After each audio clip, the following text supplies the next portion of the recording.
This is Nick Simon. He is the director of The Girl in the Photographs, a very cool horror movie that came out, made last year and came out this year. And he was one of the last people to work with the late, great Wes Craven, so he'll be talking a little bit about us with that experience. And he's also the writer of one of my favorite kind of sleeper hit horror movies that came out in December of 2014, which is a bit unusual, I thought. The Pyramid, which is not quite a mummy movie, more something else, and I'm not going to give away what it is, but I actually really enjoyed that movie. Nick Simon on the show with us. Thank you for coming on. Hey, thank you for having me. Wednesday and I both saw The Girl in the Photograph, and we really did love it. I actually had watched it a couple months ago, and then I watched it again for the show, and I was just like, oh my god, he did this movie? Cool. Thanks. No, thank you. I appreciate that. It's been an interesting reception, with the film, because it was, as we talked about a little bit off the air before we started, it was, one of the last projects that Wes was involved with. So it was definitely, a lot of people will look at that film as sort of, this weird Wes Craven movie, and it really wasn't, So it's been kind of an interesting process. When we actually premiered at Toronto last year, Toronto Film Festival, Midnight Madness. I remember when Colin Geddes called me to tell me we were premiering. He's like, just so you know, half the audience is going to love this movie and half the audience is going to hate the movie. That's all I said. I'm like, okay. I'm like, oh, sure, whatever. And he's totally been right. It's kind of funny. It's a very polarizing kind of movie. People either love it or hate it. It's kind of interesting. Now, Wes Craven is an executive producer of the movie? Yes. Okay, what does that mean? I've always hear that term used, and I'm always wondering, does he have anything to do with it, or is he like... Yeah, he had a lot to do with it, actually. I'll explain to you what Wes did on this movie. I started out as he was my mentor through the Writers Guild. So we kind of worked together as like mentor-mentee for about a year, where I'd have these dinners at his house with like 3 or 4 other people. Oh my god, that must have been cool. It was crazy. And throughout the course of the year, we had these big long. We'd sit there for like 4 hours, and just talk about movies and whatnot, what we're working on, things like that. It was all through the Writers Guild, and so he was my mentor for over a year. And it wasn't towards the end, when that was kind of coming to an end, I was just like, we were talking about other things we had going on in this project, and I had, I started working on Girl in the Photographs right after my first film, Removal, when I kind of worked on this movie for about 4 years, the script, just off and on with a couple other people, and in between that time, I wrote a film called Cold Comes the Night, which came out with Bryan Cranston and Alice Eve, and The Pyramid, which was written and produced and came out. And we were still kind of going back and forth on The Girl in the Photographs. It was just like this little side project that I was always kind of working on. So I told him about it, and I said, I don't know if it's good. It's kind of quirky. It's kind of weird. It's got Kal Penn in it. I don't know. No, but it was just a script, at the time. And I'm like, I don't know really what to do with it. I don't know if I should try to get it made. He's like, well, send it over. I'll read it. Wes is a really great guy. Really, really. He was a teacher, before. And I was like, okay. So I sent it over to him, and then he read it and loved it, and then, said he would love to help me get it made.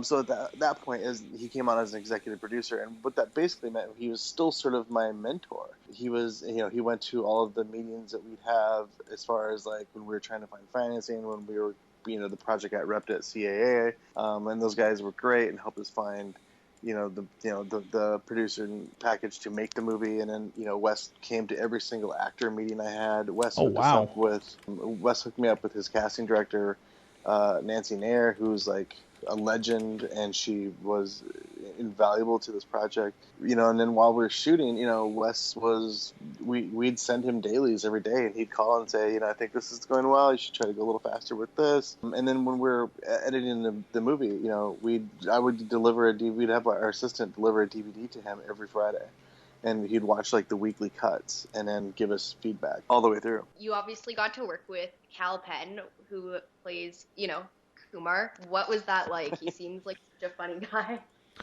Cal's great. I love Kal. Cal's like he's one of the hardest working actors I've ever met. I mean, the guy's really a terrific guy. The whole cast was really great. We had like nobody was awful. Nobody was a diva. And Kal really worked really hard to he studied photography. He went out with some guys in New York.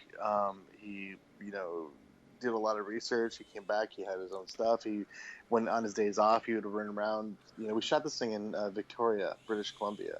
He would run around Victoria and take photos of people. And I had an assistant up there, and I remember he would talk to my assistant to see if she could get some of her friends out so that he could actually do, photo shoots with, actual people. For the model pictures everywhere. Yeah, because he's kind of a sleazy douchebag photographer who just wants to bang every model he takes pictures of. Yeah, then the character, Yeah, very kind of like the character. You're like, when is he gonna die? Yeah, he's sort of the love him, or hate. Yeah, he's the guy you love to hate, He's the guy that every model on Model Mayhem says that you should not take pictures with. Right. I mean, seriously, he is the guy that models cannot stand because all he wants to do after done taking pictures is fuck them, and they are like skeeved out. And you should every right to be if you were a female model, and this is the guy you have to deal with. Sure, but he's also like immensely successful. So like, there's certain photographers that do that are actually very high paid, photographers, and he's like, that's the character. He's one of those guys. Yeah. I guess if you're successful enough, then it works for you. What inspired you to write this? I guess the story originally kind of came when we finished this film called Removal. Oz Perkins and I, we're talking about trying to do some sort of slasher revival, like, but put like a weird twist on it. And, we live in Los Angeles, so like all over Silver Lake and Echo Park and all these little neighborhoods in LA, there's these billboards for American Apparel ad that are pretty much everywhere. And we kept on like talking about the American Apparel ads and how it'd be interesting to see if one of those American Apparel ads was like staring back at you, but they were like the model was terrified. So like, well, what if we do something with photography and American Apparel maybe, and then add an element of like the blow up from Antonioni, like try to do something that we hadn't seen before. And try to make it sort of a social commentary. I mean, the film's about objectification, especially objectification of women in both, modeling world and in just like the workplace, So we thought we'd try to, it took a long time to crack the story, and that was sort of kind of where it all started. And there's been hundreds of versions of the script, that we went from every different direction. Yeah, no, it's a really cool concept, and I really like what you did with the movie. I think it was really well written and really well filmed. Well, thank you. You definitely have, not to give away the ending, but you definitely have one of those stories through the whole movie of like, how will they survive? How will they get out of this? What's going to happen to them? Yeah, I mean, I think that's that was definitely the idea too, and it was also to sort of play onto your familiarities with this genre, and then also try to turn them just slightly. Like there's a party scene in the movie. Well, every one of these slasher movies has a party scene, but the difference is ours is like a lame party. It's like, this is what would really happen if you went to a town and like, hey, let's have a party, and then like nobody shows. And I think that we also kind of consciously and went into it thinking, okay, we don't want anybody to be running ever. Like we're going to turn it to, like, nobody's ever running away from something, and nobody's ever running through the forest, and nobody's ever running through the trees, or so nobody's ever being chased, nobody's ever running, and really it's there's hopefully some surprises in it, for that. Yeah, I definitely appreciate the not running. It's always kind of cheesy, when the person's like running and then they trip and fall. Right. And then just get up. Talk about some of the actors that are in the movie besides Kal Penn. Besides Kal, we got Kal, which is great. Obviously, he doesn't do a lot of these type of movies, so it was really kind of fun to have him on this. No, I mean, but I think the closest that you could compare this type of movie to him with his other things in terms of like a serious role is either on House. He was one of Luther's goons in Superman Returns, but didn't have any lines. Right. He's also in a movie called The Namesake, which is really fantastic, and he's just a great actor. He's not always the stoner Middle Eastern guy. No, there's so much more to him, and I think that's why it was really interesting for him to get offered this type of role too, because he doesn't usually get offered these type of roles, So it was fun to have him. Claudia Lee plays Colleen. She was great. We saw hundreds of people for that role. And that was, again, through Nancy Nair. Luke Baines, who's one of my favorite actors to work with. Luke came in, and again, we probably saw 300 people, 400 people for the Tom role. He plays like the main serial killer, and he's just fantastic. And the amount of research we did into just kind of going down that rabbit hole of becoming a serial killer and the steps to doing the things that he's done. We're really kind of interesting. Toby Hemingway is fantastic. Also, he's another actor I loved to death. He plays the Claudia's boyfriend in the movie.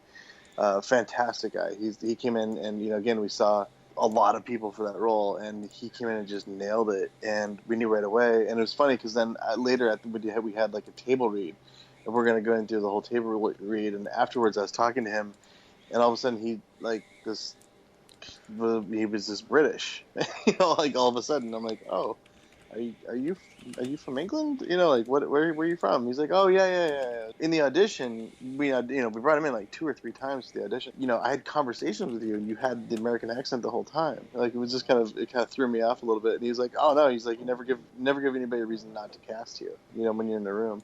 Fantastic actor. Yeah, he sounds great.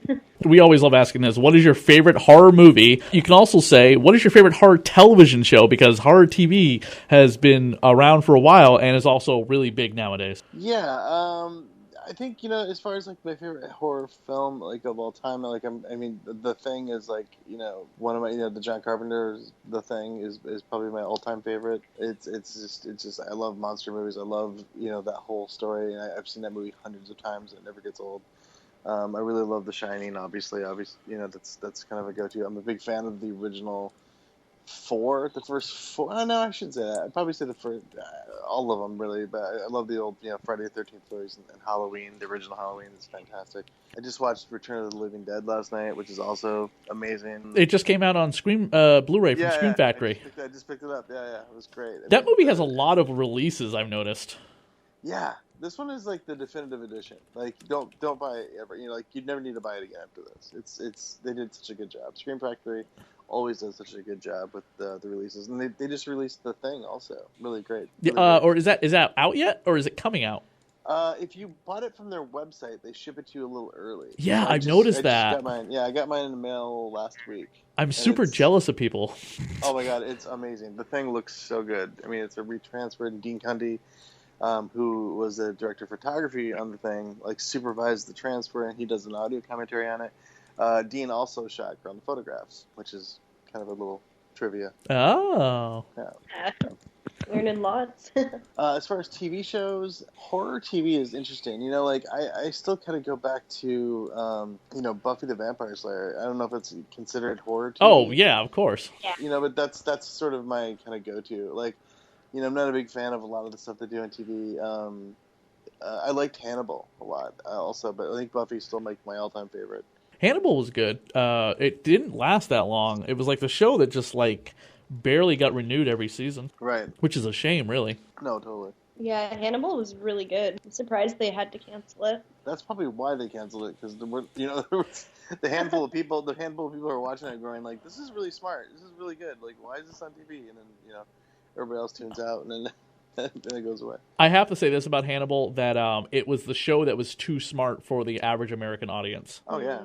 I honestly think that show was way too smart for the normal people. And and I've gotten people what are you trying to fucking say? I'm trying to say shut the fuck up and listen to me. This is not saying anyone is stupid. This is just saying that the average American person who does not a hardcore super duper horror fan is not going to get that show that much.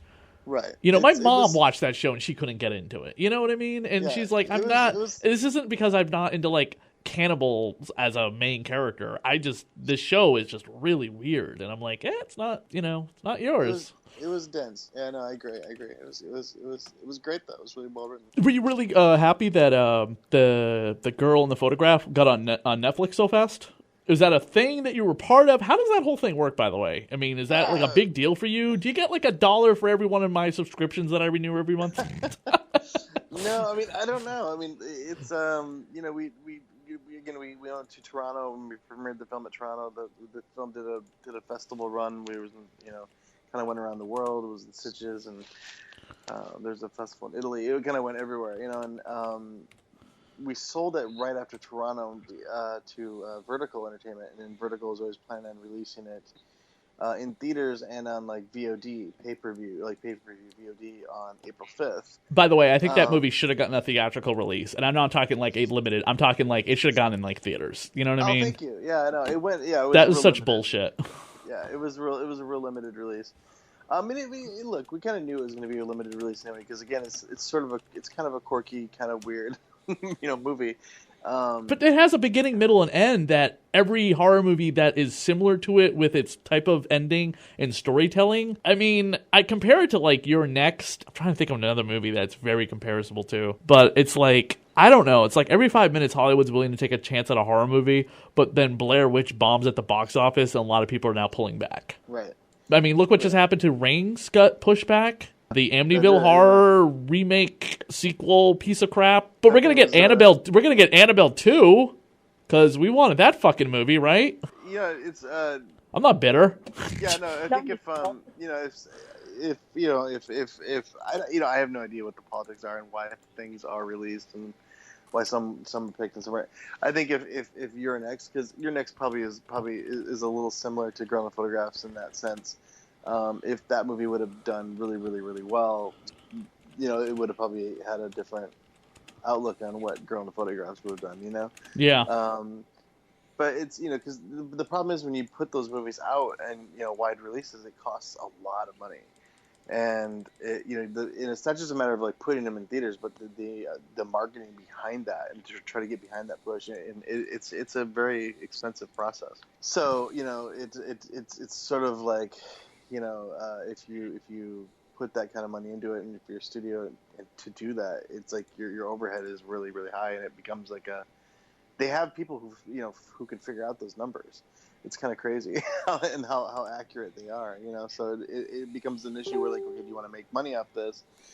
You just do this and this and this. And I don't think VOD is actually a bad platform right now, and especially day and date, because, it did come out in theaters, like New York, LA, Dallas. It was in 10 different cities, I think, when it came out. But it also, with the VOD market, there's, like, some really interesting big movies that gonna go straight to there, As far as the Netflix deal goes, I'm not sure how that. I don't know if we knew. I had no. I mean, that I have really little to do with it. Once the distributor takes control over what they're going to do with it as just the director, I don't really have a say either way. And don't get me wrong, I'm very excited that it's on Netflix, because I think it's found an audience on Netflix that wouldn't have necessarily paid the $15, for it when it was released, or gone to the theater because they didn't know about it.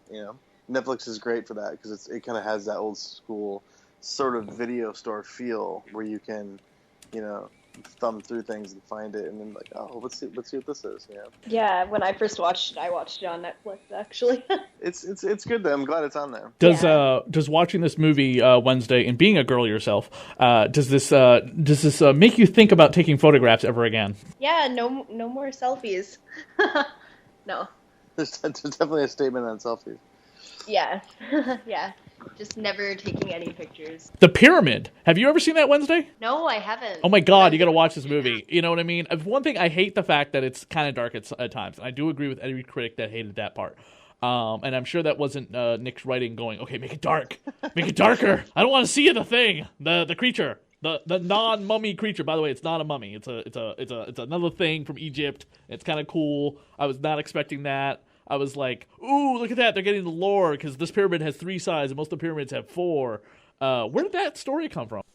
So there's a professor at Stanford that was it was on the news one day that they were using Earth penetrating satellites that they were using in that whole region to look for basically weapons of mass destruction that were buried, whatever.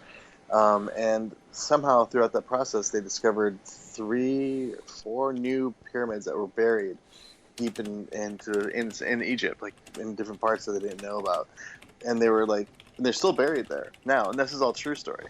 So it was on CNN. We had this whole thing. We're like, oh my God, this is such an interesting story. Like, what if they dug up one of those pyramids? And it kind of threw off the whole archaeology world, because there's theories now that those pyramids that are buried could have been up to 10,000 years older than Giza and all this stuff. So that's sort of where the story came from. And then it was just like, again, from my love of like monster movies, we thought, well, what if we dug one of them up, and then, they kind of go inside and everything kind of goes bad, and and that's sort of what happened. So it started out as like this really small movie. We wrote the script on spec. I was working with the producers who made my first film. I think at one point I was going to direct this thing also. And then it ended up getting to a bigger producer, and then that producer got it to Alexander Aja, who I'm a huge fan of. Oh, that's right. He directed that. Okay. He produced it. He produced it. Okay. Yeah. And then, so next thing I know, I'm having meetings with Alex Aja, and I'm like, this is fantastic. Like, he's like, I'm a huge fan. And so we did a lot of script back and forth, and he'd give us really detailed notes, and he's the big Egyptology, nerd, so that kind of worked out kind of interesting. And then, we basically kind of went back, and then it ended up going over to Fox, and then we're like, okay, so then at one point I'm like, okay, I don't know if I'm directing this movie anymore, because it became like a much bigger movie.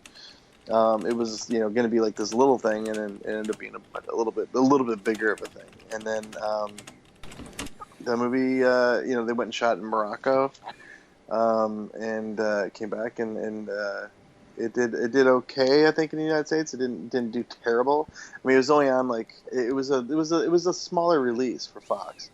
It was going to be a bigger release, but it was a thing where it was finished for a while, and I don't know if they knew what was going on with the marketing or something. And there was like they were switching over some people. And then we were going to be coming out in the summer originally of 2014, and then the date that we had picked out originally, somehow, like right around that date, there was a trailer that came out for As Above, So Below, which looked a lot like what the Pyramid was, which is interesting because the Pyramid was already done, and just kind of trying to figure out where it was going to come out.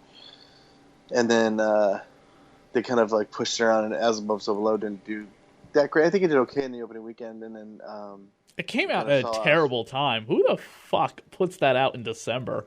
Yeah, it was definitely a weak weekend, and it was the weekend after Thanksgiving, so it was like, well. I mean, the only other time that would have been worse if they had released that the week before or after Episode 7. Right. Because let's face it, you don't release anything after the new Star Wars movie is in theaters. Just don't do it. Yeah, just don't go near it. Yeah, so it came out December 5th, and it did okay, and it did really well around the world. It did better, and we were number 2 in Russia, the same weekend. It was really kind of crazy. So the movie did actually pretty well everywhere else but the United States. Did it do big in Egypt? I don't know what it did. I should look. We should look up the box offices. Figure out what that is. Yeah, it did okay, because I know the producers are talking about doing a sequel now. So I think it did okay. You don't talk about doing a sequel unless the movie made money, But yeah, it's an enjoyable movie. Again, the shaky darkness sometimes is a little bit annoying, but that's not the entire movie. And sometimes it's like, oh look, they have some weird kind of blue light going on. They found some blue light in this inside the pyramid. and the real tragedy behind the darkness of that movie was, I saw those sets. Those sets they used like 3 or 4 sound stages. They built the entire inside of that pyramid. And it was amazing. Like I have, I've seen video footage of construction and art department guys like hand carving hieroglyphs, and it was really amazing. The sets were really impressive. So it's really kind of a bummer that you couldn't see a lot of the sets because it was immaculately detailed and they were gorgeous.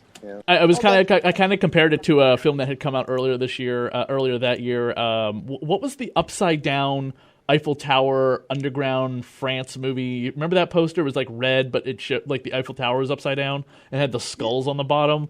And it came out well before any of the Paris attacks or anything like that. But I was just kind of like always looking at that poster after all the crap that's happened in Paris and going, oh, that's a really bad campaign for a poster. You have the upside down Eiffel Tower, and below you have the skulls. And people who don't understand what's below Paris's streets will look at that poster and be like, what the fuck is this?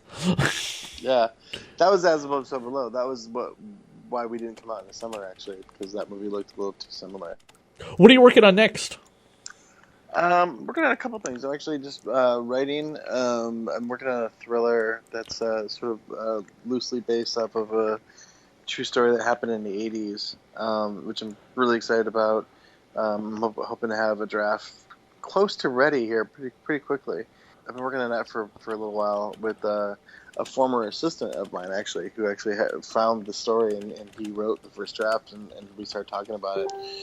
And then, we have a couple other scripts that are in kind of various stages of development. I'm working with Sean Cavell, who produced Napoleon Dynamite, oddly enough. We're actually working on a ghost movie, like a horror, like an actual horror. Like, there's very little comedy in this thing, but it's like a ghost movie that all takes place in Deadwood, South Dakota. I have about 4 different things kind of going on at one time. So hopefully we'll hone in on one of them here soon. I usually have a few things kind of in the fire at all times, so I can see which one kind of is ready. Have you? Would you ever want to do something in animation?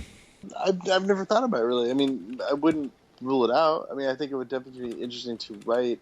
I would love to write like a video game. I'm a big fan of especially like the Uncharted games and those things. It'd be really fun to write like some sort of horror adventure. I think the Pyramid would be a great concept for a video game. Oh yeah, totally. Something like that. It might work better than a movie. Yeah, you know what I'm saying? Like, I think it'd be fun to work in video games or animation. I also, I have kids now, so it's like one day I had this idea ideas just kind of pop in your head. Sometimes you have to just actually sit down and stop what you're doing and write that to get it out of your system. And I had this idea for a kids show, like a kids pilot TV show, which is sort of like a monster, Goosebumps type story. Or how about this? Call me crazy, but sometime this month, hopefully this month, the Friday the 13th video game will finally be released. And you get to play as either Jason or the camp counselors. You get to kill people or try to work together as a team and escape from Jason. And somebody having worked with Wes Craven, what about a Nightmare on Elm Street game? Yeah, that'd be cool. That'd be awesome. What is the deal with the Friday the 13th? Is that coming out all platforms? Or Yep. I've seen the footage. Like, all platforms. Well, except for the Wii, obviously. Yeah. You get to use the Wii remote as a stabbing weapon as Jason. Is realistic. It is. It's kind of like that Japanese game where you use the Wii remote as another phallic object in a more adult-centered game. Oh. That game was not released in the United States for obvious reasons. Yeah. Oh, God. But, it will be released on Steam, PS4, not PS3, and Xbox One. Oh, nice. It's supposed to be out. It's done. I think they're just doing kind of cleanup. I remember they said September 30th is the final credit card charge day, which means they are almost ready to ship. Because if they made the announcement that the cutoff has happened, they are almost ready to ship. And it will be in stores as well. Oh, that's great. So they want to make sure everyone's getting it at the exact same time. Now, digital people, maybe they'll get it sooner because of the fact that all you have to do is just upload it into your gaming system or whatever. So who knows? Well, Nick, thank you so much for coming on the show with us. We really do appreciate it. Yeah, no, thank you. Thank you for having me. Yeah, thanks for coming on. It was nice talking to you. It was great. Thanks, man. Take care. Bye. Bye.